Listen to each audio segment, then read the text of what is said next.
Ano ang pakiramdam na nagtagumpay? Di ba? Pag tayo nagtatagumpay, para tayong may corona na tinanggap, di ba? Ang victorious life, ay palaging yun ang aasahan natin. Mayroong blessing ang Panginoon sa bawat tagumpay natin sa ating buhay. Kaya pagpasalamat natin sa Panginoon na today we are victorious Christians kasi marami po ang nagagabi pag araw ng Sunday. Di po ba? Lalo na yung mga nagtatrabaho. Masakit kasi sa katawan minsan, magtrabaho ka na mula Lunes hanggang Sabado. Then yung linggo na, pag tilingkod natin sa Panginoon, minsan nahihirapan tayong ipagkaloob ito sa Panginoon. We struggle so much when it comes to God. Kaya huwag na nating hintayin na magpaulan ng apoy ang Diyos sa Pilipinas para maniwala tayo na kailangan natin ang Lord every moment. Nabalitaan niyo ba yung sa LA? May 10,000 bahay ang tinupok doon. At ngayon patuloy pa rin na patuloy ang sunog. Kaya nawa tayo ay magising na ang mga pinagsisikapan natin, kung yan ay maglalayo sa atin sa Panginoon, mabuti pa kunin na talaga ni Lord. Kasi mas mahalaga ang kaluluwa natin sa anumang yaman sa daigdig na ito. Kaya natutuwa ko na nandito kayo, ang bawat isa, kasi alam ko po ang mag-struggle.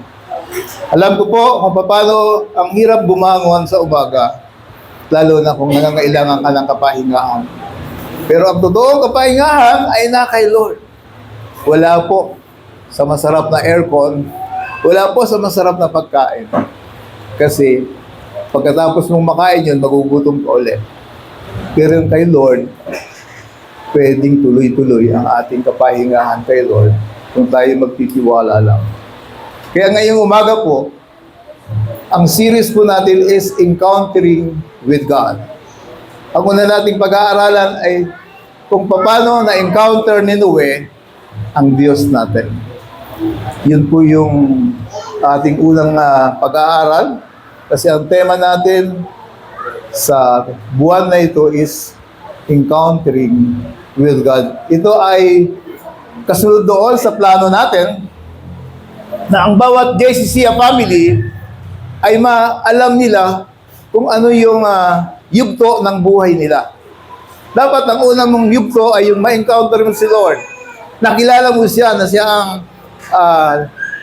nagbibigay sa atin ng eternal life through faith in Him.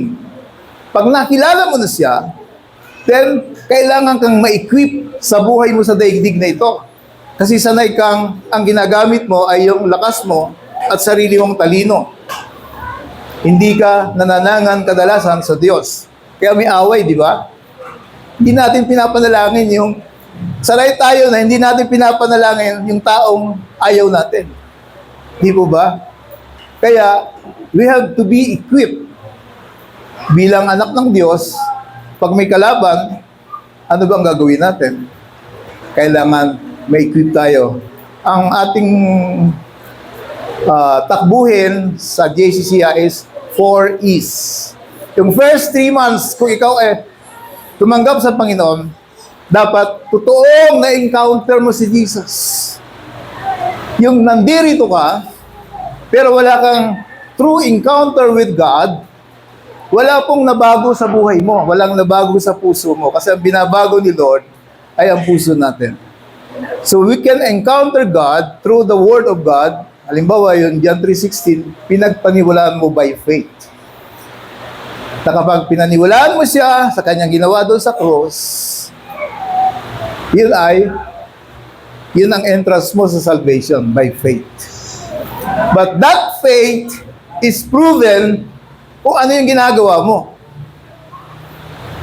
Kung hindi ka naman gumagawa ng ayon doon sa pananampalataya mo sa salita ng Diyos, then baka hindi totoo yung pagtanggap mo sa ating Panginoon. Baka tumanggap ka lang because of your needs. May sakit ka siguro, kailangan mong gumaling. Kaya marami pinagaling ang Diyos o si Jesus ng panahon niya na hindi rin naman sumamba sa ating Panginoon. Nagpagaling siya ng 10, isa lang ang bumalik. Kasi ang kailangan lang nila kagalingan. Hindi nila kailangan ang Lord ng buhay nila. Maraming tao ang ayaw magkaroon ng ibang Panginoon. Kaya yun ang struggle natin. Ngayon, paano mo malalaman ang kalooban ng Panginoon? Kailangan mong mag-aral. Kailangan kang ma-equip. Para maging accountant ka, kailangan mo mag-aral pasimula sa preschool hanggang college. You should be equipped to be an effective and knowledgeable accountant. Ganon din sa buhay natin. Kailangan kang ma-equip. Kaya encounter, then equipping. Kailangan kang nag-aaral sa Bible study.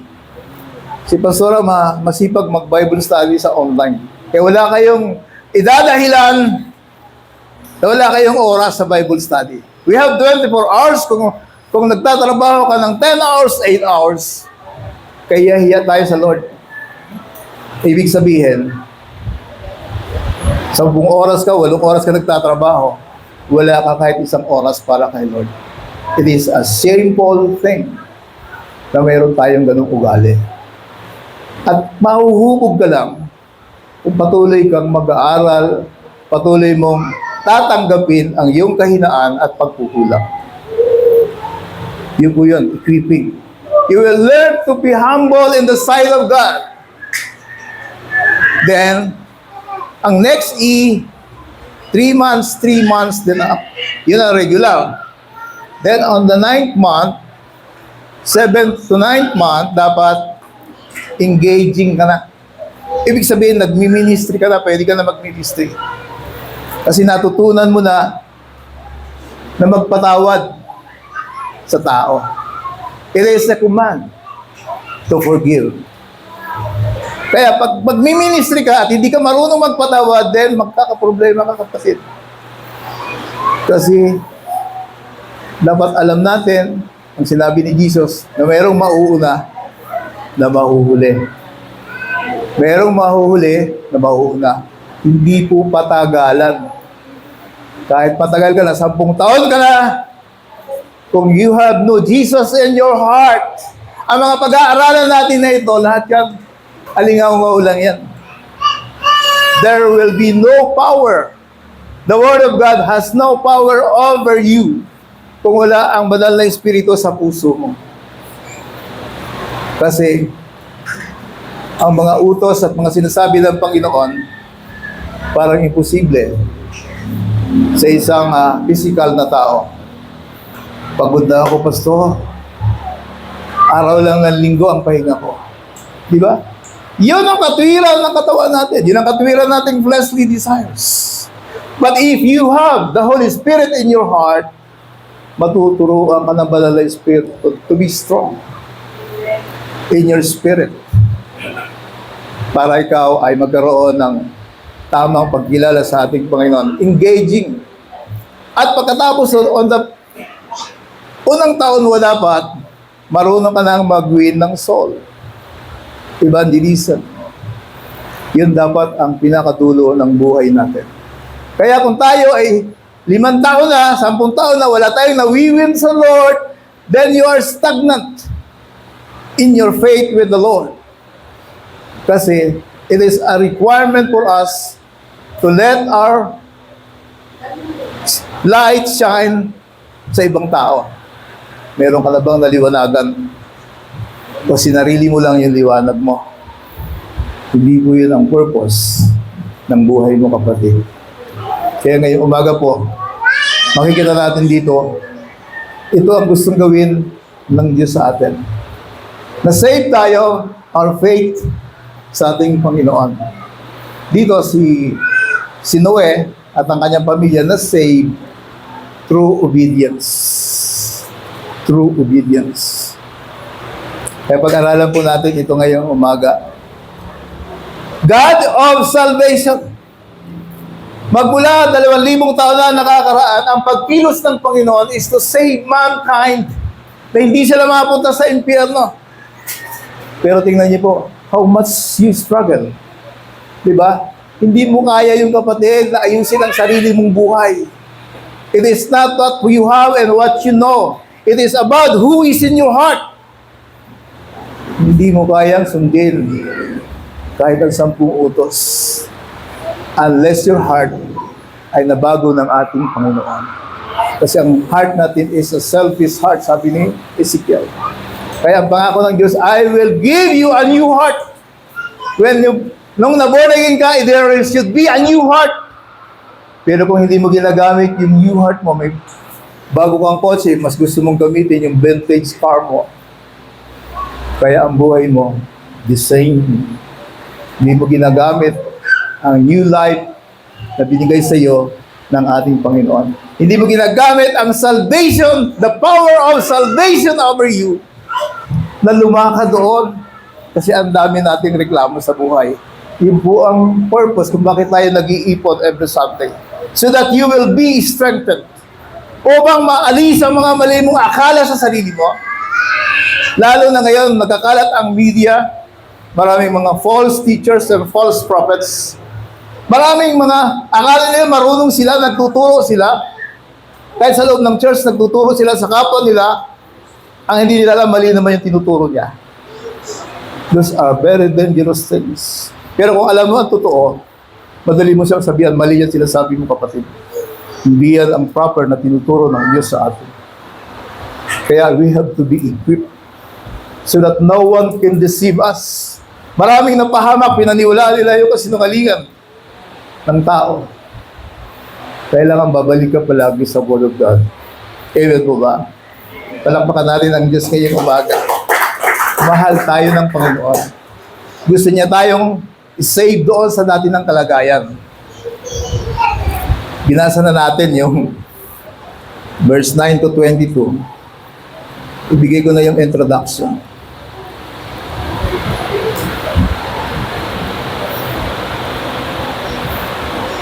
Ayan. Genesis 6, 9 to 22 tayo. Tingnan natin itong Genesis chapter 6, verse 5 to 8. Yung prior verses. In Genesis 5 to 8, nakita ng Diyos na laganap na ang kasamaan ng tao sa daigdig. Yun yung panahon ni Noe. Pag binasa mo pa yan sa susunod na mga talata, maging ang mga angels ay na-deceive. Noong panahon na yun, nag-asawa sila ng tao. They are prohibited to do it. Kaya nagkaroon ng mga higante. Kaya may kwento tayo ng patungkol kay Goliath. Mga galing sila sa lahi ng angels na hindi sumunod sa Panginoon. Mga rebel angels na ayaw sumunod sa Panginoon. Kaya tayo naman, kung ayaw nating sundin ang salita ng Diyos, ang tawag sa atin ay rebel. At ayaw ni Lord yun. Kaya yung mga nag-asawa na yun, pag binasa mo yun sa Genesis, yung nag-asawa na yun ng mga tao, yun yung sinasabi ng Book of Jude, na kinulong ni Jesus, inadena ni Jesus doon sa Tartarus. May chamber doon para sa kanila. At sa pagbabalik ng ating Panginoon, kapag ahari niya, pawawalan yun. So yun po yung background natin dito. Kaya laganap ang kasamaan that even angels were deceived by Satan. Kasi 1/3 of the angels in heaven ay lumaban sa Diyos. Kaya dala-dala natin lumalaban sa authorities. We don't bow down to authorities, lalo na kung yung authority na nakikita mo, mas matalino ka pa sa kanya. Yun po yung problema ng tao ngayon na nagpapatuloy. At sa panahon ni Noe, yun na yun. Kaya, kung sinusundan natin yung sinasabi ni Jesus, na darating siya sa panahon na ang mga tao ay kagaya ng panahon ni Noe. Ano sabi dito? Laganap na ang kasamaan ng tao sa daigdig, kaya labis na nalungkot ang Diyos, kaya sinabi niya, lilipulin ko ang lahat ng tao. Aking nilalang, hindi kulang doon, na aking nilalang. Lilipulin ko rin ang lahat ng hayop at mga ibon, nadamay pati mga ibon. Diba? Lahat ng mga hayop. Alam niyo ba, nung pagbinasa mo yung the fall of man, hindi pala mabangis ang hayop ng panahon na yan. Wala palang mga damo. Wala yung mga matinik na damo. But God cursed the ground. Yun po yung effect ng kasalanan ni Eva at ni Adan. That is why we struggle so much. Nilipunin ko lahat ng hayop at mga ibon. Number 2. Parang ang lupit ni Lord, ano? Number 2. Pati yung walang kamalay-malay ay nadamay. Nadamay po ang kalikasan sa kasalanan ng tao. But in verse 8, God said, ngunit si Noe ay naging kalugod-lugod kay Yahweh. Naging kalugod-lugod. May isang taong matapat na naglilingkod sa Diyos, yun ay nakita ng Diyos. Kaya wag po kayong mabahala. Kung sa inyong pamilya, ikaw lang ang nagliliwanag. Kung sa inyong grupo, ikaw lang ang nagliliwanag. Nakikita ng Diyos yun. Huwag kang mabahala na parang ikaw lang ang mali kasi sila, tama kasi marami sila. Hindi paramihan ang mali at tama. Kapanahon ni Noe, lahat ng tao, sabi ni Lord, maliban kay Noe, si Noe lang nadamay lang yung pamilya sa salvation, ay kalugod-lugod sa Diyos. So, ibig sabihin, kung tayo ang bawat isa sa atin, will be faithful to God.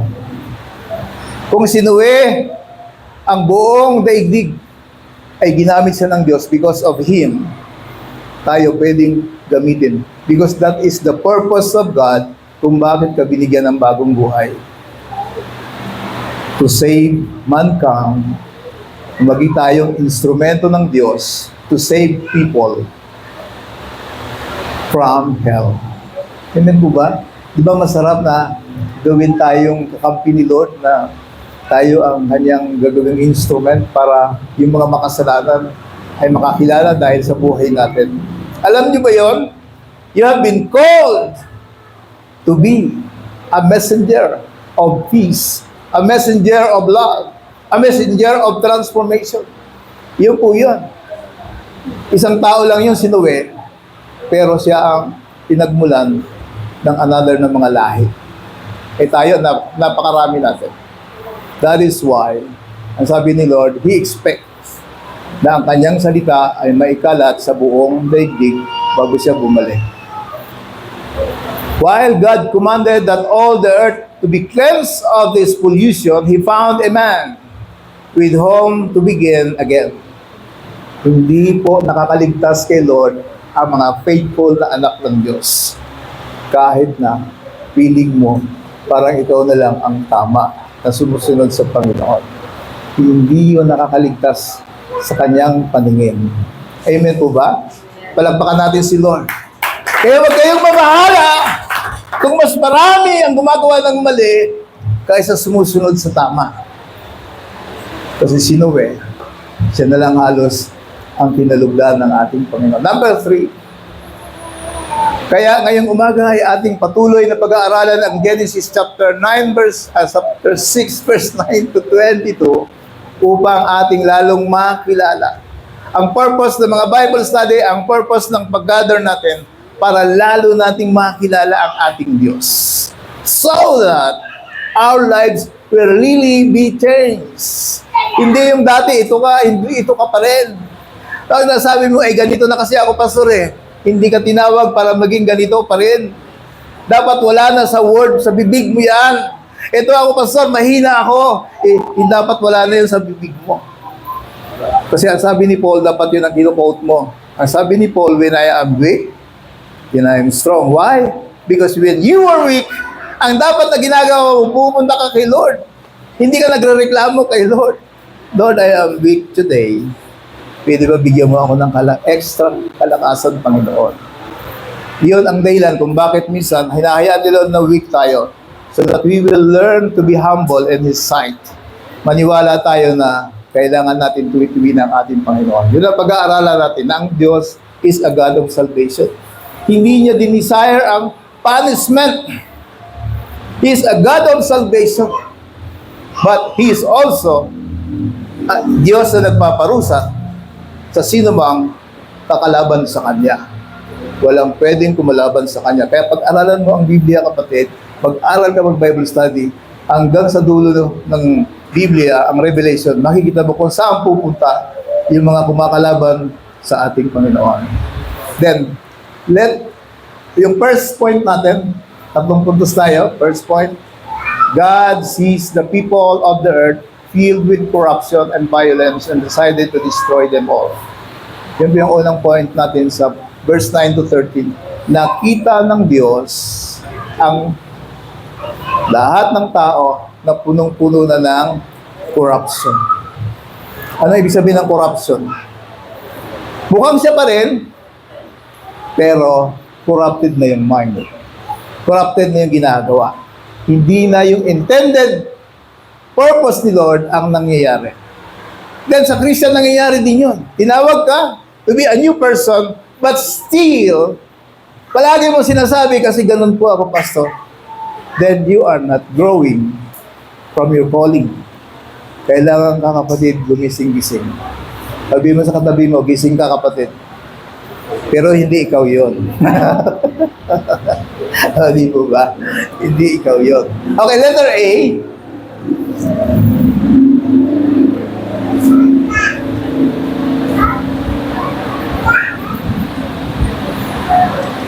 Si Noe ay matuwid at mabuting tao, namuhay siya ayon sa kalooban ng Diyos.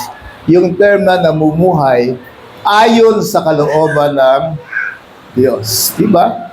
Diba dumarating sa inyo yung gusto mong gawin yung gusto mo?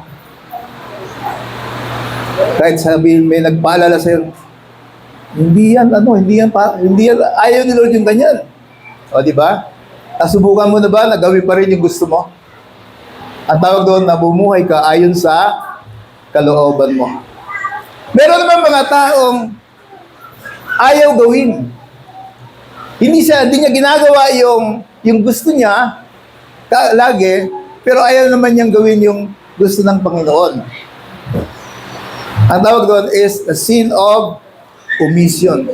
Yung ginagawa nating mali ay sin of commission. Ginagawa mo.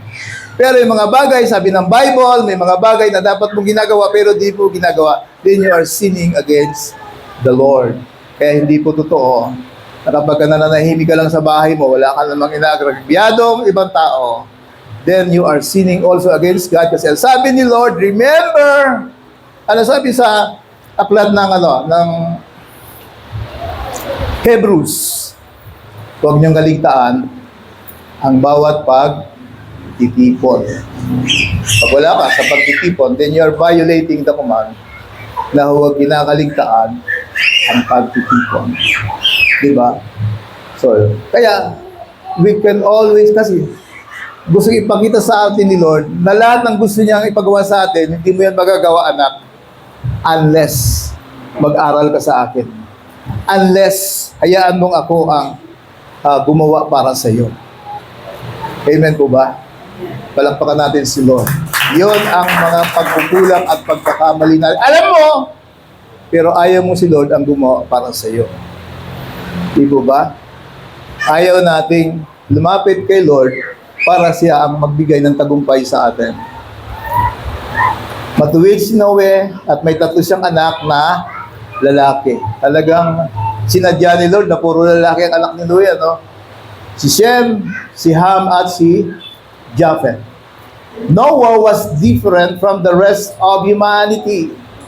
He did good things and he was sincere and exceptionally obedient. Kasi kahit hanggang sa dulo, di ba sa last verse, ginawa ni Noe ang lahat ng pinapagawa sa kanya ni Lord. Yun po ang inaasahan sa atin. Hindi tayo binigyan ng kautusan, hindi tayo binigyan ng commandments, hindi tayo inutusan ng Panginoon para sasabihin lang natin, Lord, hindi ko nasunod, please forgive me.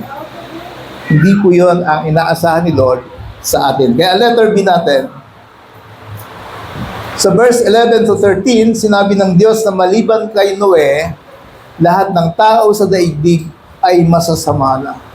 Balikan nga natin yung verse 11, 12, and 13. Maliban kay Noe, ayan ang declaration, masasama na ang lahat ng tao. Ang Genesis, si Moses ang sumulat. Pero kailan ba nabuhay si Moses? Di ba? Matagal na. Matagal pa. After creation, di ba? After pa ni Noe, si Moses, di ba? Kaya, ito yung tinuro sa akin ni Pastor Derek. Hanapin mo si Lord dyan sa talata. Sabi ko, wala. Yung nagnanarrate, si Lord yun. Dahil si Moses ang sumulat, pero si Lord ang author. Amen po ba? O, palampakan natin si Lord. Ganon ang dapat tingin natin sa Bible. God is everywhere. Every word of the Bible is, there is God. Kaya, siya yung narrator. Okay? Sabi niya, maliban kay Noe. Tas, masasama ang lahat ng tao sa paningin ng Diyos at laganap ang karahasan sa lahat ng dako. Verse 12. Pili mo, di ba? Ang dami ngayong karahasan sa Ukraine, sa Iran, sa Gaza, sa Lebanon, sa Syria, ang daming gera ngayon. Di ba? Isa yon sa palatandaan ng tao ay lumalayo na sa Diyos. Kapag palagi kang marahas, kapag palagi kang nakikipag-away, those are the signs na ikaw ay lumalayo. Kasi ang utos sa atin, love one another. Kapag napansin mo na lagi ka nang nakikipag-away, then ito na yon. Ayaw ni Lord yun. Yung palagi tayong nagkakaroon ng kaaway, kaguluhan. Sa panahon ni Noe, yun ang nangyari. Kaya ang verse 13, sinabi ng Diyos kay Noe, na pagpasyahan ko ng libulin ang tao sa daigdig. Kaya hindi po tayo sacred people na hindi niya pwedeng lipulin. Pansinin niyo yung Israel, di ba? Siya nagplano noon sa bansang yun. Pero ano ginawa niya? Nilipol niya lahat yung galing sa Egypt. Ayaw sumunod sa kanya eh. Di ba? Maging si Moses. Kung ako yung parang siguro sasabihin ko, Moses, anak, pasensya ka na. Sinabi ko sa iyo, kausapin mo yung bato, hinampas mo. Hindi mo ako sinunod. Di ba? Kaya papatanaw ko na lang ang lupang pangako kasi yun ang pangako ko sa iyo. Ganun yun eh. Lahat sila nilipol ng Panginoon maliban sa dalawang tao, si Joshua at si Caleb. Palagi siyang may tinitirang remnants. Si Joshua at si Caleb. Kaya ang letter A natin,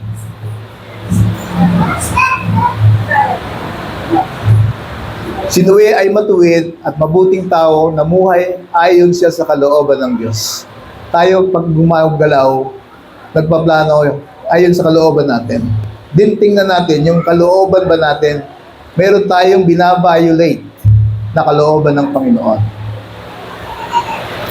Anong gagawin natin? Nagawa na natin. Hingi ka ng sorry.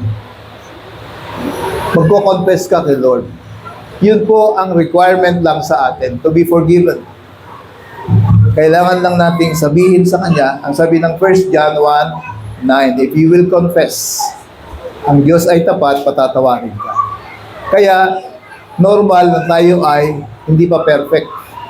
But it is abnormal kung hindi ka marunong mag-bow down sa Diyos at aminin ang pagkakasala at pagkukulang mo. Yun ang abnormal. Kasi, dapat nalalaman natin kung ano yung dapat expected sa atin ng Panginoon. May 3 anak siya, sina Shem, Ham, Japhet. Noah was different from the rest of humanity because he did good things and he was sincere and exceptionally obedient. Letter B. Sinabi ng Diyos na maliban kay Noe, lahat ng tao sa daigdig ay masasama at laganap ang karahasan. Because of this, teka, nasa point 1 tayo. Nasa talata ka ba?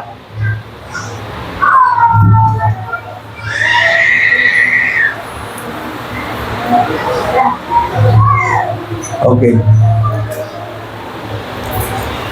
Sinabi ng Diyos, maliban kay Noe, lahat ng tao sa daigdig ay masasama at laganap ang karahasan. Yun ang observation ng Panginoon. Alam ng Panginoon.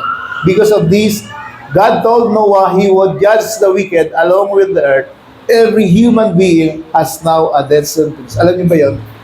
tayo ngayon ay may death sentence. That is why God gave His only begotten Son, that whoever believes in Him shall not perish. Kaya ang daigdig ngayon is under judgment. Ang kabayaran ng kasalanan ay kamatayan, yun ang sinabi ng Biblia. Kaya kailangan nating mag-aral sa Biblia para hindi tayo pwedeng nagmamalaki sa ating Panginoon. Kapag ka nandoon ang salita ng Diyos, we have to accept it.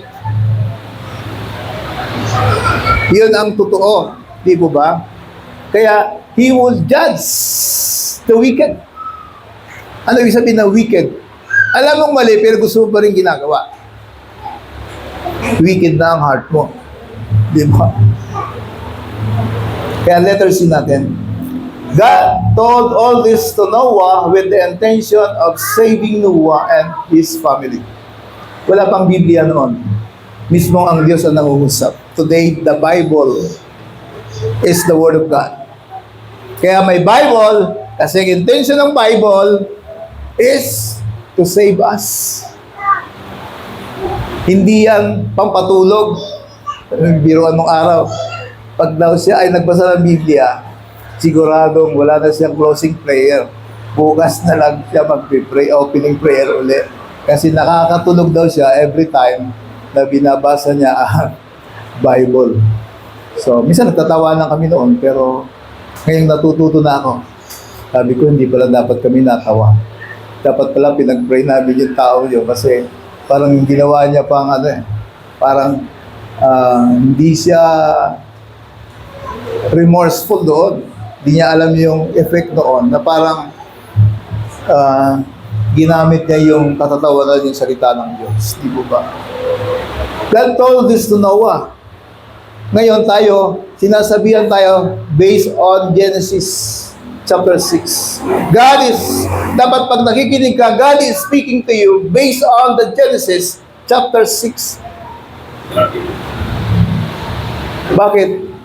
Kasi ang intention ng Diyos is to save Noah. Ganon din tayo. Ang intention ng Diyos, kung kaya niya pinagawa ang Bible, is to save the people who will believe. Sabihin mo katabi mo, maniwala ka na kapatid. Di ba? Sipin mo yun, believing, hindi mahirap na bagay, pero pansinin nyo. Why? Because mahilig tayo magmalaki sa Diyos. Kaya nagiging problema natin yung paniwalaan yung salita ng Diyos. Isipin mo yun, maniwala ka lang. Meron ka ng eternal life. Pero pag patuloy mong pag-aralan yon, yung paniniwala mo ay makikita ni Lord ang ebidensya sa mga sinasabi mo at ginagawa mo.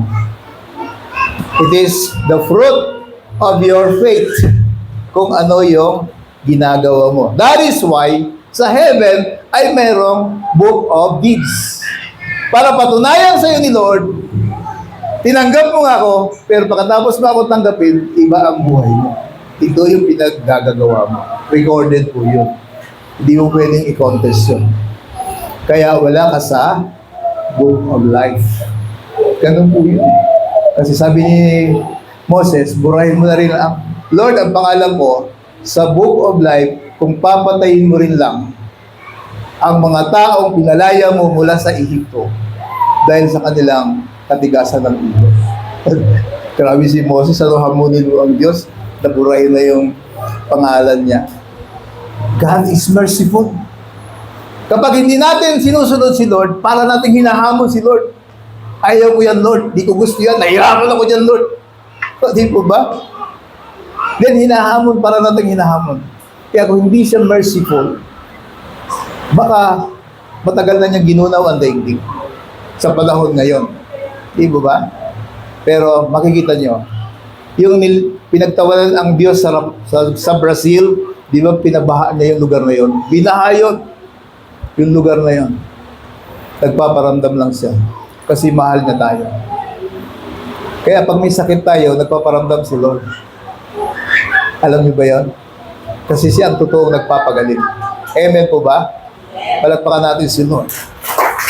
Dapat nagpaparamdam. Kaya nung ako po ay na-stroke, biglang nagbago ang aking pawati-wating paniniwala. Lord, madali mo lang pala kunin ang buhay ko. Kahit gusto ko dumilat, ayaw, hindi ko na maidilat. Di ba? Nag-bargain lang ako habang ako ay papunta sa CT scan. Kaya hindi ko na alam ng CT scan ako. Paggising ko, nasa kama na ako. So, ganun lang pala kukunin ni Lord ang buhay natin. Totoo pala yung sa kasabihan na yung pandinig ay huling nawawala. Naririnig ko pa yung usapan. Kaya nagmadali akong, Lord, kung kukunin mo ako, baka pwede huwag muna.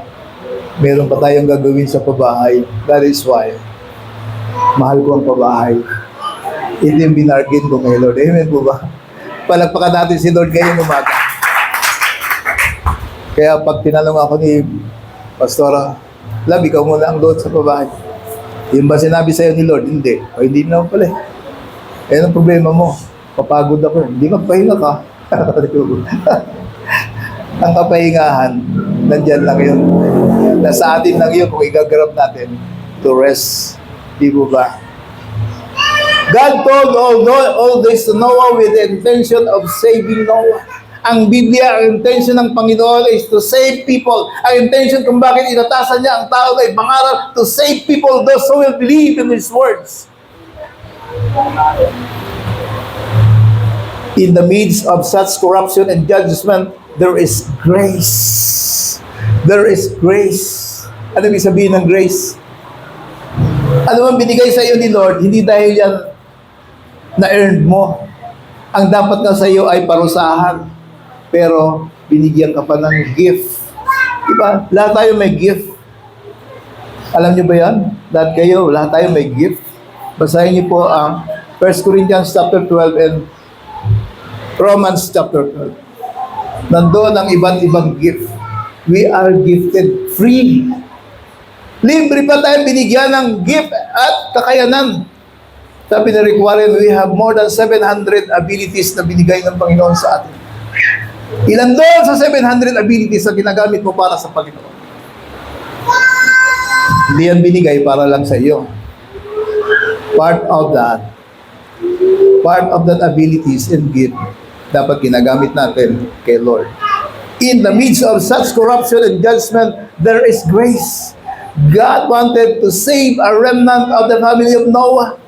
Kaya kung mapapansin mo, hindi niya sinave si Noah dahil perfect ang life niya. Kaya meron din siyang anak na si Ham na pasaway. Kasi ang pinagmula ng mga Canaanites na siyang dahilan ng away-away ngayon sa Israel. Kaya hindi ka kailangan maging perfect para gamitin ng ating Panginoon. Para gamitin ang pamilya mo ng Panginoon. Ganon din sa ating mga kapatid, God wanted to save us from His judgment. Kaya siya may mga pinapagawa sa atin so that we will learn, we will be equipped, and we can engage. Magagawa natin kasi equipped na tayo ng kaalaman. Equipped na tayo ng Holy Spirit. Kasi hindi natin magagawa ang anumang pinapagawa ng Lord unless we have the Holy Spirit. Kaya mo bang mahalin ang minumura ka? Ano ba ang isusugli mo doon? Di ba the natural thing na gagawin natin ay pagkalitan din siya? Anong gusto mo? Isang bala ka lang. O di ba gano'n ako nung araw? Pag ako may kaaway. Huwag mo pag malaki sa akin na malaki ka. Why? Ganun tayo, nasanay tayo kung violence ang gusto mo, susuklihan kita ng violence, higit pa sa inaasahan mo. Kaya tayo, sanay tayong pag may nagalit sa atin, nagagalit din tayo. Di ba? Kaya sa mag-asawa, ano nangyari sa mag-asawa? Nagsumpaan, nagpakasal pa sa 3 simbahan. Ang nagkasal, 10 pare ay 10 pastor. Pero dahil lamang sa maalat na ulam, gusto nang maghiwalay. Bakit? Kasi nagalit yung lalaki pagdating. Ano ba naman to? Araw-araw na lang maalat yung matagal ko na sinasabi sa iyo na maalat ang luto mo ng adobo. Sasabihin ng asawa, hindi mo man lang na-appreciate kung gaano kahirap magluto niyan. Napunta na doon. Ang pinag-usapan lang, alat. Eh ikaw nga, di mo rin nakikita kung paano ako mahirap bumili para magkaroon ng pambili. Naku na, ang humaba na. Di mo ba? Alam mga may asawa, di ba ganon? Alat lang ang pinag-uusapan, nauwi sa personalan. Di ba? Why? Yun po ang natural natin. Di mo kayang baguhin ang anak mo, di mo kayang baguhin ang asawa mo. Parang aso lang yan. Pag may hawak kang pamatpat, di yan tatahol. Pero pag talikod mo, aso pa rin yun. But God can change us. God can change our lips. God can change our mind. Because through the power of the Holy Spirit deposited in our hearts, mga bagay na dati hindi mo kaya sabihin, yung sabihin mo, love, I love you so much. Sabi nung araw, call me naman. Di ba? Kaya mo nang sabihin yun. Amen po ba? Palakpakan natin si Lord. Yun ang pagbabago na gustong gawin ni Lord sa atin. But we sometimes and oftentimes, we resist. Gusto nating panatilihin yung tayo yung nasusunod. Eh sabi nga ni Lord, mahalin natin ang asawa natin. Sino mang, di niya sinabing dahil pinagsisilbayan ka ng asawa mo, mahalin mo. Pero kung hindi ka pinagsisilbayan, sipahin mo. Walang ganun na, di ba? Walang kondisyon. Love the Lord, love your wife as the Lord loves you. As the Lord loves the church. Paano ba minahal ni Lord ang church? Binigay niya ang buhay. Sabi nung Chinese, huwag na. Nagbibiro lang ako, di ako sasama sa hukay. O dito. Sa hukay pala, ayaw sumama. God wanted to save a remnant, the family of Noah. Palaging yun ang intention niya. Ganon din sa atin mga kapatid. God wanted to save us from His judgment. Kaya, magpatuloy tayo sa pagsunod sa ating Panginoon. God calls Noah to build an ark. Merong ipapagawa sa atin para yung salvation na plano ng Diyos sa atin ay mag-materialize. Pansinin nyo, kung hindi sumunod si Noah, saan sila pupulutin? Di ba? Mamamatay din sila sa flood. Di po ba? Pinasa kayong, pag binasa nyo yan, tuloy-tuloy nyo yan hanggang chapter 8. Palalaman nyo kung gaano katagal. More than 1 year pala yung flood. Kaya walang mabubuhay. 40 days and 40 nights yung ulan. Pero hindi kagad bumaba ang baha. 600 years old ng pagpabaha, 601 na ang edad ni Noe. Mahigit 1 taon yung ginawa ng ating Panginoon. God calls Noah to build an ark. God called us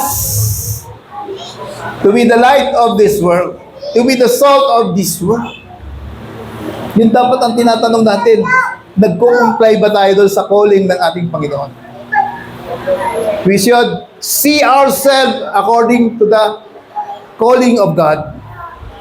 Tayo ba ay nagiging ilaw? Tayo ba ay nagiging asin? Nagpapasarap ba tayo sa barkada? Nagpapasarap ba tayo sa trabaho kapag nandoon na tayo? Nagpapasarap ba tayo sa loob ng bahay? Kung mayroong mga bagay na malabo, nabibigyan natin ng liwanag. Letter A natin. Now God is giving Noah specific instruction describing exactly how to build the ark. The Bible is the specific instruction, lalo na ang New Testament. Mula sa mga sinabi ng ating Panginoon, marami dyan ay instruction. Marami dyan ay commandments. Doon natin titingnan kung ginagawa natin. Ganon si Lord, binigay niya ang specific instruction kay Noah describing exactly how to build the ark. Di ba may sukat? Sabi nung ni-research ko, di naman eksaktong nasa labay yung pakita natin yung ginawa ni Brother. Si Brother Linod ba gumawa ng ark? Si Sir Joy. Ayan. Actually, siguro, malapit-lapit yan. Kasi, pero three-story pala yun. Kwadrado. Parang shoebox ang barko na yon. At wala siyang yung, di ba, ang totoong barko ay merong para i-drive mo kung saan papunta. Walang binigay na gano'n si Lord. Dahil siya talaga ang maglalagay kung saan dapat yon mailalagay. Sa Mount Ararat siya na masadlak. Ganon ang may instruction si Lord, pati na yung paglagay ng alkitrad para hindi pasukin ng tubig. Yung, naalala ko nung araw, yung tatay ko, lahat ng kahoy na ginamit, nilalagyan niya ng alkitrad. Kasi kahit bukbok, kahit anay, hindi pala yun kakainin ng bukbok at anay. Yun pala ang preservative ng panahon na yon. At binasa ko yung mga history ng pagkatuklas. Natuklasan yun sa modern time. During World War I, natuklasan yun. May nakatuklas nun. Pero parang yung kahoy parang naging ganito. Parang nagkaroon ng cemented na. Dahil sa nakalimutan ko yung term na proseso ng pagkano. Kasi glacier yun, di ba? Yellow. Parang matigas na. Ito po yun. Tayo ay, okay na, si Sir Joy, balik na tayo doon. Dinidescribe din sa atin kung paano tayo mamumuhay. Mahaba ang description. Paano natin tatratuhin ang anak natin, paano tatratuhin ang asawa natin, paano natin tatratuhin ang kasama natin sa church, paano natin tatratuhin ang mga kapitbahay natin. Ganon ang instruction sa atin sa Bible pag pinag-aralan mo. Ganon din ang binigay kay Noah. Paano niya gagawin yung barko? The text does not provide every detail needed to complete the construction of an ark. It does not show us, though, that God's instructions to Noah were very specific. Kasi dinigyan niya ng sukat kung ilang palapag at kung saan lalagyan ng pintuan. God wants Noah to execute the construction of this ark according to His particular plan. Ganun din sa atin. Kung ano sinabi ng Bible, yun. Walang labis at walang kulang. The ark, roughly the shape of a shoebox, was large enough about the size of Titanic. Napanood niyo ba yung pelikula ng Titanic? Na pinagmalaki pa yun ng unang panahon na wala raw pwedeng magpalubog nun. O di, challenge niya si Lord. Pinalubog ni Lord, di ba? Kaya lang, kumita naman yung gumawa ng pelikula nun, di ba? 125 meters in length, haba nun, 125 meters.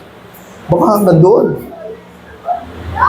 Di ba? 125 meters.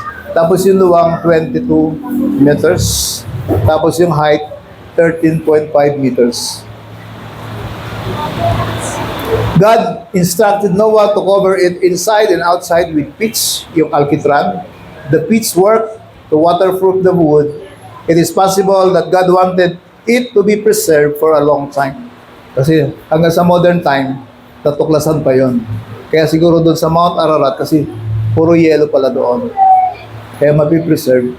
At sa pagtagal ng panahon pala, parang nasisimento yon. Parang naging cemented na. Kaya di nila mabaklas. Letter C. God raises up Noah and his family to bring about a change. Kaya kung may pamilya ka, tinawag ka ng Panginoon, ang pamilya po natin kasama sa changes na gustong makita ng Panginoon. Kaya kami ni Pastora, natutuwa kami na andyan ang mga bata. Medyo magulo lang, pero kasi darating ang panahon, mahirapan ka lang isama sila sa simbahan pag wala silang kaibigan dito, pag wala silang crush dito. Mahirapan ka lang isama. Pero kung nagkaroon siya ng relationship, naging kaibigan niya ang mga bata dito, baka Sabado ng gabi pa lang, nagbibihis na yung mga yan kasi excited sila. Makikita nila yung friend nila. Yun po yung philosophy doon kung bakit hinahayaan natin na nandyan ang mga bata. But we are praying na mayroong magbo-volunteer sa inyo at least once a month para i-handle yung mga bata na yan. Tsaka yung mga kagaya ni yung dalawang musician natin. Ako, blessed ako doon sa magkapatid na yon kasi napaka-talented. Pero it is not enough. Ang talent na binigay sa'yo ni Lola ay nagagamit mo. Kailangan siyang lumaki na may takot sa Diyos, kailangan siya maturuan. And we need, kahit na every third Sunday man lang, kasi dito rin yung mga anak ni Edward, mayroong magturo sa ganung mga edad na bata para Sunday school. And we should pray. Ipanalangin natin yan para hindi sila lumaki na talented lang. Dapat lumaki sila na may takot sa Diyos. Amen po ba? Palakpakan natin si Lord. God raised up Noah and his family to bring about a change. Di ba ganun tayo? Kaya nga tayo salt to bring about the change in this world. Di ba? To comfort the whole creation and to realign what had been misaligned. Kasi yung mga tao, yan pa din yun eh. Misaligned lang kanilang thinking, misaligned lang ang kanilang heart. Sa halip na mabuti ang kanilang kasiyahan, masaya sila sa inuman. Masaya sila sa corruption. Di ba ngayon? Masayang magkaroon ng maraming pera kahit sa hold up ng galing yan. That is misaligned. Kailangan may align yung kanilang desire na gusto kong magkaroon ng pera para magamit ko sa pamilya ko at sa kay Lord. Diba? Those are that right alignment pagdating sa pera. Dapat na matutunan natin na ang pera, anumang blessing na nasa iyo ay hindi yan para sa iyo lang. Misalign ka pagka gano'n. Kasi sabi ni Lord, all the wealth of this world are mine. Amen po ba? Palakpakan natin si Lord. At ang sabi niya, I had given you, anong binigay niya sa iyo? The talent to create wealth. Diba? Kung may matalino ka, God has given you that wisdom, that ingenuity to create wealth. Galing kay Lord yun, yung talino natin. Di po ba? In the same way with us today, Jesus was sent to the world so that anyone who believes in His name will have eternal life and be saved from judgment and hell. Papansin mo, pag ikaw lang ang na-save sa pamilya, di ba? Pag faithful ka dun sa word, ang buong pamilya mo masasave kasi yun ang purpose ng salvation. Hindi lamang ikaw masave, it is also your family. Kagaya ni Noah, na ang buong pamilya niya, kahit na hindi naman lahat, kasi ang buhay nila, kagaya ni Noe, because of Noe, ay yung grace ni Lord, ay hindi niya pinadaloy doon yung judgment sa mga anak at asawa ni Noe. Kaya ano yung unang puntos natin, Joy? Pakibalik. God sees the people on the earth. Lahat tayo ay nakikita ng Panginoon. Kahit ikaw na lang nag-iisa ang nagliliwanag, nakikita yun ng Panginoon. Hindi ka binabaliwala ng Panginoon, kagaya ni Noe. Pangalawa, God calls Noah to build an ark. Tinawag tayo. We are called out once from darkness to light. Lahat tayo ay tinawag ng Panginoon. So that, hindi lamang tayo ang masave. Hindi ba?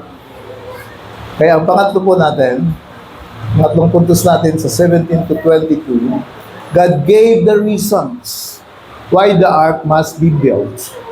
God gave the reasons why He gave His Son, Jesus, to die on the cross. Because ang sabi doon, for God so loved the world. It is God's love kung bakit hinayaan niya, inalaw niya na tayo ay masave. That is why He wants that love na binigay niya sa atin na magpatuloy sa family natin at sa taong makakasalamuhan natin. Kaya letter A natin. Palulubugin ko sa tubig ang buong daigdig at malilipol ang lahat. This world is under judgment. Basahin mo hanggang Revelation. This word is already finished. Pinasulat na ni Lord kung anong mangyayari sa daigdig na ito. Kung anong mangyayari kay Satan. Kung anong mangyayari sa mga false prophets. Ano ang mangyayari sa mga taong hindi maniniwala sa Kanya. Basahin mo ang Revelation. Ang mga sinungaling, una silang ibubulid sa impyerno. At yung hell na sinasabi, maliit lang yun. Mayroon bang lake of fire kung saan yun ang final destination ng mga ayaw sumunod sa Panginoon. Kaya sabi ni Lord kay Joshua, palulubugin ko sa tubig ang buong daigdig at malilipo lang lahat. Ganito ang Diyos natin. He's God of love, but He is God of justice. Hindi siya pwedeng, hindi niya gamitin yung justice. Everything that is on the earth shall die. We can only wonder what Noah felt when he heard this remarkable announcement from God. Di ba? Kung ikaw sinabihan, ano kaya pakiramdam ng isang sinasabihan, Noe, ugunawin ko ng daigdig. Kung sabihin sa'yo, Bona, umayos ka. 1 year from now, gugunawin ko ng daigdig. Ang ililigtas ko lang ang pamilya mo. Diba? Ano yung pakiramdam mo? Paano na yung kapatid? Paano na yung mga tita ko? Paano na yung mga, diba? Paano na yung magulang ko? Diba? Ganun ang una mong iisipin. Maybe, si Noe, inisip din niya yun. Pero, ang Diyos, pag pinansin mo kung ano yung sinabi niya, yun ang gagawin niya. Sabi niya, mga anak mo lang, tsaka asawa ng anak mo, tsaka asawa mo, ang pasasakayin ko sa barko. Mas malamang, nung panahon na unti-unti nang bumabaha, lumalangoy yung tao, tumatawag sa kanila. Diba? Noe, pwede ba tulungan mo kami? Ako yung tito mo, Noe, papasukin mo ako. Pwedeng ganun yun. Doon nilang nila na-realize. Ay, ibig ko sabihin, pagka nag-decide na ang Lord na kunin ang buhay mo, walang pwedeng pumigil. Because God has already decided. Kaya habang buhay tayo, huwag nating hintayin na magkasakit muna tayo, mawalan ng anak, mawalan ng asawa, bago tayo tumino sa Panginoon. Amen po ba? Palagpakan natin si Lord.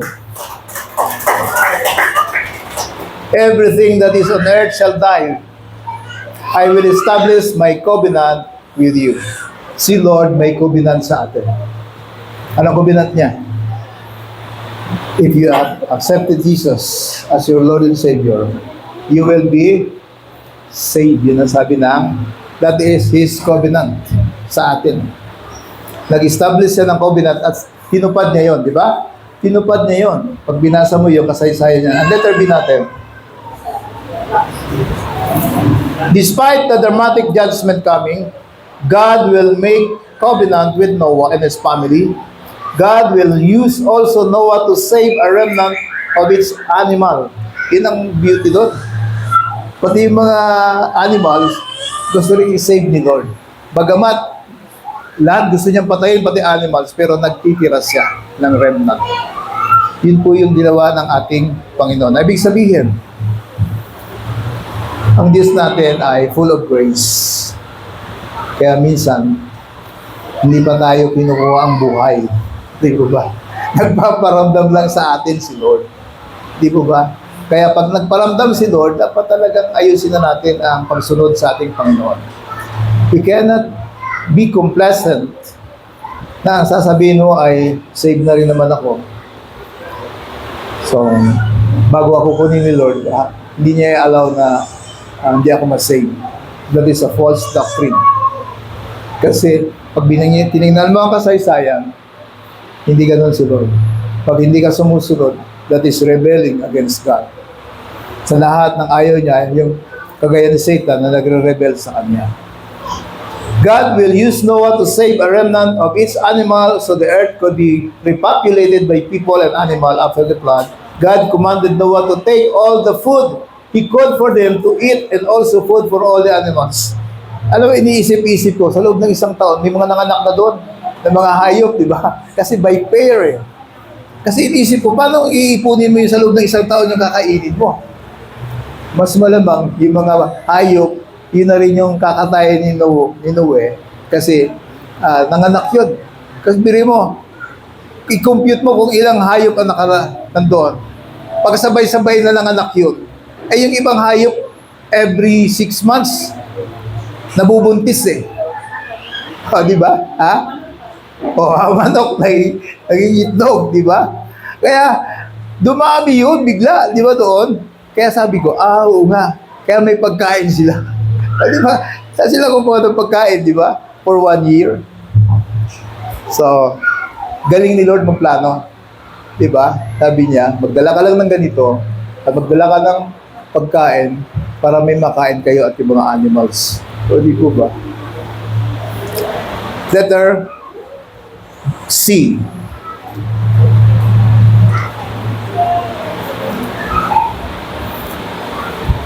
Noah, when given this staggering job, he did it. Di ba staggering yun? Maaring tumulong yung 3 anak niya lalaki. Pero yung iba, kasi ang kwento niyan, ginawa ni Noe yun, hindi sa dalampasigan. Sa bundok kasi nandoon yung kahoy. Anong kalokohan niya, Noe? Ano yung ginagawa mo? Pagawa ka ng barko, bakit nasa bundok? O, di ba? Kasi nandoon yung mga kahoy. Di ba? Hindi madali yung gumawa ng ganong kalaki. Di ba? Lalo 4 lang kayo na gagawa noon. Di ba? Kaya Noah was given this staggering job, but he did it. We did not see him complaining. Kaya pag nagko-complain ako kay Pastora, ang panlaban niya sa akin, yung ba sinabi ng Diyos sa iyo? Hindi po. Hindi pala eh. He simply obeyed. Di ba? He simply obeyed. Kumusta po tayo mga kapatid? Nakakaranas na tayo ng biyaya, di ba? Your life today is the grace of God. Your life today, kung wala kang sakit na cancer, is the grace of God. Your life today, kung buo pa yung anak mo, andiyan pa asawa mo, this is the grace of God. Kasi maraming tao ngayon, wala na ang asawa, wala na ang anak. Biyaya yan ng Panginoon. Marami sa ating paligid ang nais ng Diyos na magkaroon ng kaligtasan. Yun po ang purpose kung bakit tayo tinawag. Kung bakit tayo inatasa. Go and make disciples. Teach them to obey. Pansinin nyo. Teach them to obey all the commands I have given you. Kung ikaw nga, ayaw mong sumunod, ano ituturo mo? Di kung paano ka rin sumunod. Di mo ba? You will only be multiplying your species. Di ba? Yung lahi mo na ayaw sumunod, i-multiply mo lang yan. Kaya dapat, inaaral talaga natin, ano ba talaga ang kalooban ng Diyos para sa atin. Nakaranas na tayo ng biyaya at pag-ibig ng Panginoong Hesus. Marami sa ating paligid ang nais ng Diyos na magkaroon ng kaligtasan. Huwag kang mangimi kung lasinggero yan, kung babaero yan, di ba ba? Kung basagulero yan, kung adik yan. Kailangan niya ang kaligtasan. At tayo ang inatasan ng Panginoong Hesus na magiging tulay ng kanilang kaligtasan. Go and make disciples. Teach them. That is why we will equip you. Mula sa taon na ito, lahat mag-undergo ng encounter. Para maituturo mo din yun sa bago. Sa bago makukonvert mo. Magbabahagi na mo ng salita ng Diyos na tumanggap sa Panginoon. Ang atas natin, ang bawat isa sa atin, for the whole year, meron kang isang dadalhin sa Panginoon. Kasi yun ang atas sa atin. Na tayo ay mag-akay ng kaluluwa. Kaya kung 30 tayo dito, dapat by next year, maging 60 tayo. Dahil meron kang inalagaan. Ikaw din ang mag-aalaga nun. Ikaw din ang mag-encourage nun na pumunta sa church. Ikaw din mag-encourage nun na mag-attend ng Bible study. Kung ikaw mismo ayaw mo attend ng Bible study, you will be producing this thing. Pararamihin mo lang yung ayaw sumunod sa Panginoon. Kaya kinakailangan tayo mismo ay maunang sumunod sa Panginoon so that we will be producing the same people na gusto ng Panginoon, na pagdating niya, mas maraming tao ang madadala niya sa heaven. At tayo ang inatasan ng Panginoon. Hindi ka binigyan ng new life para ikaw lang ang pupunta sa heaven.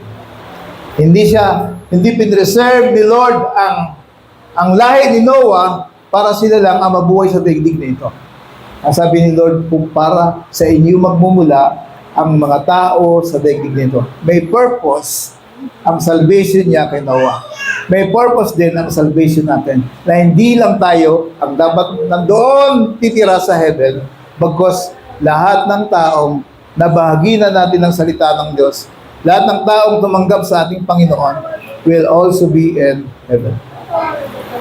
Kaya ngayong umaga po, tumayo na po tayo.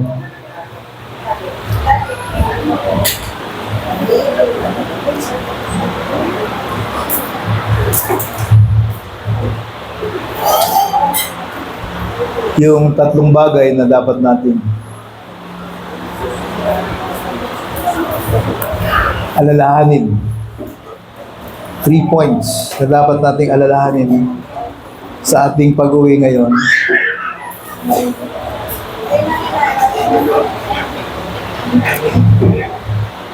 Lahat ng tao sa daigdig nakikita ng Diyos. Nakikita ka, kapatid, kung anong ginagawa mo. God sees you. Yun po yung unang truth na dapat nating ibig sabihin, wala kang may tatago sa Panginoon. And kaya ka narito, tinawag ka ng Panginoon. God called you na maging liwanag ng daigdig na ito. Ano ang ginagawa mo para makapagbigay ng liwanag sa ibang tao? Kung hindi mo nagagawa yon, ngayong umaga, sabihin natin kay Lord, Lord, nagkulang ako sa iyo. Ito ang oras para sabihin natin kay Lord ang totoo nangyayari sa buhay natin. Kasi out of the millions of people during Noah's time, nakita ng Diyos na si Noah ay matuwid. God sees you. Nakikita ka ni Lord, kapatid. Nakikita ni Lord kung anong laman ng ating puso. Kung ang laman ng puso natin ay ayaw tumalima kay Lord, then isukot natin ang puso natin ngayong umaga kay Lord. Lord, tinawag mo ako para magbigay ng liwanag sa iba, pero hindi ko nagagawa, Lord. That is the truth, Lord. Here I am this morning. Yun ang maging panalangin niyo sa oras na ito, mga kapatid. Kung hindi mo nagagawa yung dapat nating ginagawa, here I am, Lord. Humingi ako ng tawad sa iyo kasi hindi ko ginagawa yung nais mong ito. Hindi ako kagaya ni Noel na kung anong sinabi ni Lord sa kanya ay ginawa, Panginoon. Nananatili ako sa aking sarili, Panginoon. Baguhin mo ako, Panginoon. Baguhin mo ang aking puso. Yun po ang pwede nating prayer ngayong umaga.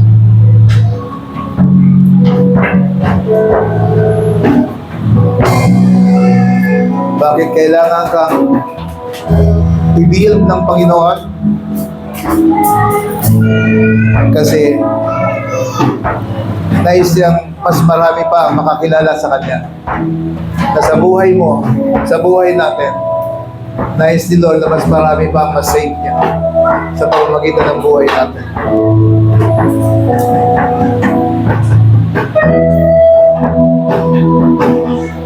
Habang inaawit natin ang awit na ito, namnamin natin po yung tatlong bagay.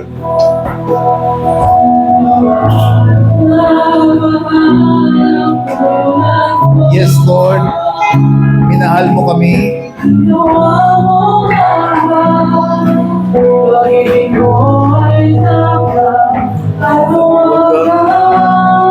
Yes, my Lord.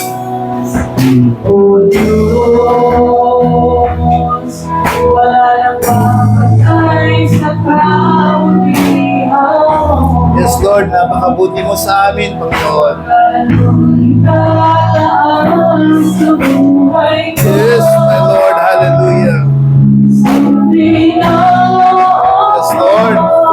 kaming sumunod sa iyo, Panginoon. Hallelujah. Ng panahon, Diyos ka sa amin, sa lahat ng oras, nariyan para sa amin, Panginoon Jesus, purihin ka. Dakilain ka sa buhay ko.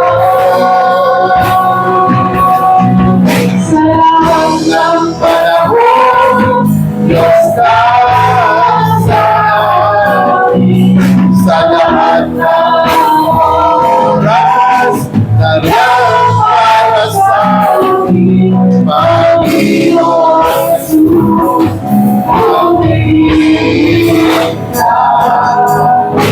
Dakilain ka sa buhay ko.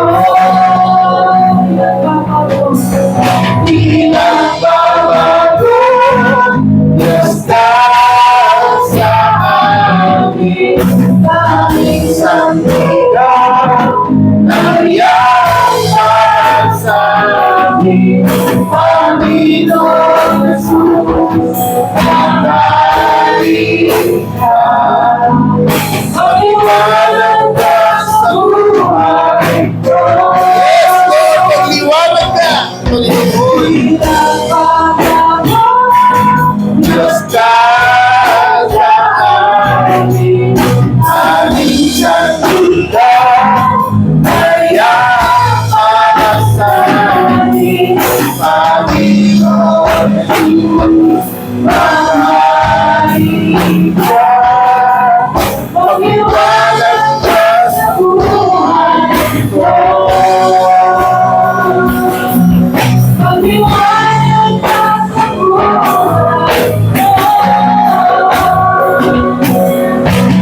Magliwanag ka sa buhay ko.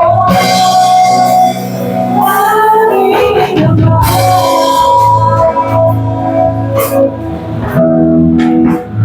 Yes, Lord. Nagpapasalamat po kami ngayong umaga, Panginoon, sa iyong banal na salita na aming napakinggan at napag-aralan. Tunay nga, O Diyos, na marami kaming pagkukulang sa iyo, Panginoon. Binubuksan namin ang aming puso ngayong umaga sa iyo, Panginoon. Mahabagin, Diyos, kahabagan mo po kami ngayong umaga sa aming mga pagkukulang, sa aming pagsuway. Hayaan niyo, Lord, ng iyong banal na Espiritu na nasa aming kalagitnaan ang patuloy na mag-usap sa amin. Ang magbigay sa amin ng kalakasan, magbigay sa amin ng katatagan, na anuman ang hirap na aming pagdaanan, Panginoon, nananatili ang pagmamahal mo sa amin, Panginoon. Anumang pagkukulang mayroon kami, Panginoon, hindi mo kami iniiwan at binababayaan. Kaya narito kami, Panginoon. Patuloy mo kaming dinadala sa iyong banal na gawain. Patuloy kang nangungusap sa amin, Panginoon. Kaya ang dalangin namin ngayong umaga, Panginoon, gawin mo kaming malakas sa aming pananampalataya. Gawin mo kaming masunurin sa iyong mga salita, Panginoon. Hayaan niyo na iyong banal na Espiritu ang patuloy na kumilos sa aming buhay, sa aming pamilya, sa aming trabaho, sa aming negosyo, sa aming mga ikinabubuhay, Panginoon. Let your grace, mercy, and great love ang dumaloy sa bawat isa sa atin. Pawiin mo, Panginoon, ang sama ng loob namin. Palitan mo ito po ng kagalakan sa aming puso. Pawiin mo po ang aming pag-aalinlangan sa aming kaisipan. Bigyan mo ito ng katiyakan, Panginoon. Pawiin mo, Lord, ang anumang maling iniisip namin, Panginoon. Turuan mo kaming magtiwala sa iyo, Panginoon. Turuan mo kaming tumawag sa iyo sa panahon ng aming panghihina, Panginoon. Dahil nangako ka, Panginoon, that you will never leave us nor forsake us. Nangako ka, Panginoon, that your love will be forever. Kaya salamat po sa umagang ito, Panginoon, na nais mong palakasin ang bawat isa sa amin. Nais mong i-assure ang pagmamahal mo sa kabila ng aming kahinaan. Nais mo, Lord, na ipadama ang pagmamahal mo sa kabila ng aming mga pagkukulang sa iyo. Your love is greater. Your love is greater than who we are. Kaya salamat, Panginoon. Minahal mo kami sa kabila ng aming kahinaan. Pagpalain niyo po, O Lord, ang bawat isa sa amin. Kasama po ang aming buong pamilya. Kasama ang aming mga trabaho. Kasama ang aming mga negosyo. Let your grace, let your mercy, and let your great love ang patuloy na dumaloy araw-araw sa bawat isa. Ito po ang dalangin namin, Ama, sa dakilang pangalan ng aming Panginoong Yesus. Tatay, magsabi lang, Amen! Amen! Malampakan natin lang.